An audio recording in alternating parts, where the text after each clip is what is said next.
세계에서 가장 우수한 문자는 무엇일까요? 대부분의 사람들은 자기 나라 문자를 꼽을 겁니다. 저도 그랬습니다. 하버드를 졸업한 미국인 언어학도로서 로마자가 최고라고 믿었죠. 하지만 옥스퍼드 대학 강의실에서 벌어진 사건이 제 인생을 완전히 바꿔놓았습니다. 세계 각국 엘리트들과의 문자 전쟁에서 저는 예상치 못한 패배를 맛봤어요.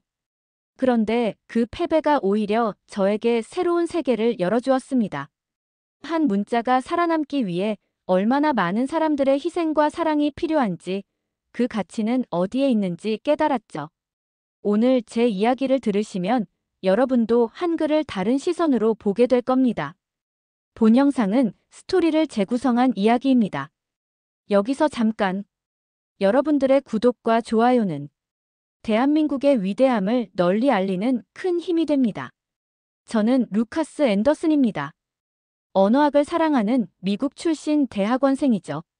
어릴 때부터 언어에 재능이 있어서 여러 언어를 독학했고, 특히 다양한 문자 체계를 연구하는 데 열정을 쏟았습니다. 그 덕분에 옥스퍼드 대학교 언어학 석사 과정에 장학금을 받고 입학했죠. 미국 최고 대학에서 최우수 성적으로 졸업한 후 세계 최고의 명문에서 공부할 기회를 얻었으니 자부심이 넘쳤습니다. 입학 첫날 설렘을 안고 폴 햄튼 교수의 세계 문자학개론 강의에 참석했습니다. 햄튼 교수는 언어학계에 살아있는 전설이었어요. 전 세계에서 온 학생들이 그의 강의를 듣기 위해 모였죠. 여러분, 문자는 인류 최고의 발명품 중 하나입니다. 말이 공기 중에 사라진다면 문자는 1000년을 넘어 살아남죠. 교수의 첫마디에 강의실은 숨소리도 없이 조용해졌습니다. 오늘 여러분에게 던지고 싶은 질문은 이겁니다. 세계에서 가장 우수한 문자는 무엇일까요? 학생들은 저마다 자기 생각을 말했습니다. 중국인 학생은 한자를, 인도 학생은 산스크리트를, 아랍 학생은 아랍 문자를 추천했죠. 저도 당연히 로마자를 언급했습니다. 그때 교수가 의미심장한 미소를 지으며 말했습니다. 모두 중요한 문자들입니다. 하지만 제 생각은 다릅니다. 세계 최고의 문자는 한글입니다. 순간 강의실이 얼어붙었습니다. 한글요? 아시아의 작은 나라에서 사용하는 생소한 문자일 뿐이었죠. 저도 한글에 대해 아는 것이라곤 평창 올림픽 로고에서 본 게 전부였습니다. 일본에서 온 유키가 먼저 반박했습니다. 교수님, 일본어 히라가나와 가타카나도 매우 효율적입니다. 한글이 왜 최고인가요? 중국의 리웨이도 가세했습니다. 한자는 5000년의 역사와 문화를 담고 있습니다. 어떤 기준으로 한글이 최고인가요? 저도 가만히 있을 수 없었습니다. 로마자는 전 세계에서 가장 널리 사용되는 문자입니다. 인터넷의 90% 이상이 로마자로 작성되어 있어요. 한글보다 훨씬 영향력이 크지 않나요? 햄튼 교수는 우리 모두의 의견을 듣고 나서 말했습니다. 모두 좋은 지적입니다. 그럼 이번 학기 과제를 내겠습니다. 각자 자신이 생각하는 최고의 문자를 연구해 발표하세요. 마지막 시간에 함께 판단해 봅시다. 그날 이후 옥스퍼드 도서관은 문자의 자존심을 건 전쟁터가 됐습니다. 세계 각국에서 온 학생들이 수백 년 된 고서들을 뒤지며 자신의 문자가 최고임을 증명할 자료를 찾았죠. 저도 하루 18시간씩 연구에 매달렸습니다. 다음 수업에서는 각국 학생들의 발표가 이어졌습니다. 유키는 일본 문자의 단순함과 아름다움을 강조했지만 확장성에 한계가 있다는 지적을 받았어요. 소피아는 크메르 문자의 오랜 역사를 자랑했지만 너무 복잡해 문맹률이 높다는 비판에 직면했죠. 태국의 찬차이는 태국 문자의 표현력을 설명했으나 외국인이 배우기 어렵다는 평가를 받았습니다. 프랑스의 마리는 로마자의 보편성을 강조했지만 햄튼 교수는 프랑스어의 철자와 발음이 일치하나요? 라고 날카롭게 질문했습니다. 마리는 얼굴을 붉히며 역사적 이유로 불일치하는 부분이 있습니다라고 인정할 수밖에 없었죠. 인도의 아디티아는 산스크리트의 철학적 깊이를 강조했지만 현대에 실제로 사용하는 사람은 매우 적습니다라고 인정해야 했습니다. 리웨이의 한자 발표는 인상적이었지만 학습 난이도와 문맹률 문제가 지적되었습니다. 결국 한자는 배우기 어렵습니다. 완전히 익히는데 수년이 걸리죠라고 인정했습니다. 발표가 진행될수록 제 마음은 급해졌습니다. 한글을 이길 문자를 찾아야 했으니까요. 3주 동안 거의 잠도 못 자며 도서관을 뒤졌고 마침내 보물을 발견했습니다. 체로키 문자였죠. 체로키 문자는 미국 원주민 세쿼이아가 만든 문자였습니다. 놀라운 점은 세쿼이아가 문맹이었다는 거였어요. 글을 읽지도 쓰지도 못하는 사람이 완전히 새로운 문자를 창제한 거죠. 더 놀라운 건 이 문자가 보급된 지 3년 만에 체로키 부족의 문맹률이 0%에 가까워졌다는 사실이었습니다. 제 발표 차례가 되었을 때 저는 자신감에 차 있었습니다. 체로키 문자는 한글과 마찬가지로 과학적으로 설계된 문자입니다. 그러나 세쿼이아는 세종대왕보다 더 놀라운 출발점에서 시작했습니다. 그는 문맹이었지만 12년간의 연구 끝에 완전한 문자 체계를 만들었습니다. 저는 체로키 문자의 구조와 원리 그리고 놀라운 보급 속도를 설명했습니다. 체로키 문자의 보급 속도는 역사상 유례가 없습니다. 단 3년 만에 문맹률이 거의 0%가 되었죠.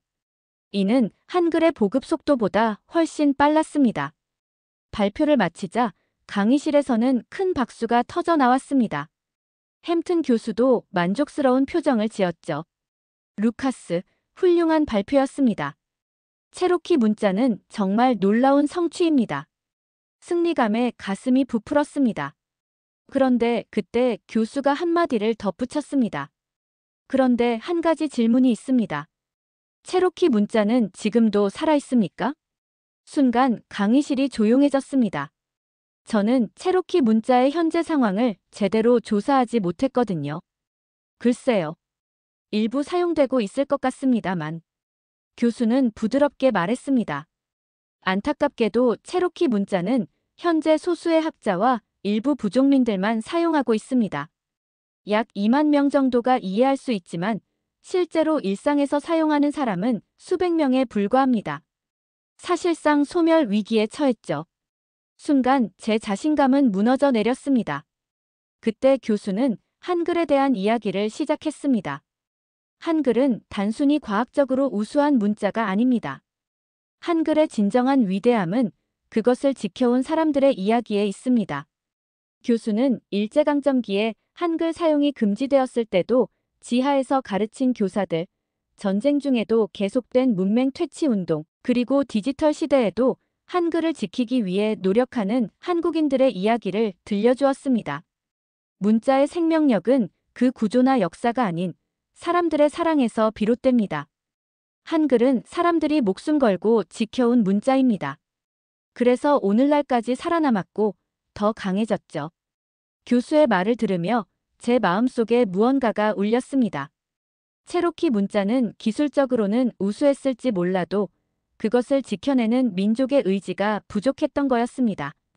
반면 한글은 외세의 침략과 전쟁 속에서도 살아남았고 오히려 더 강인해졌죠.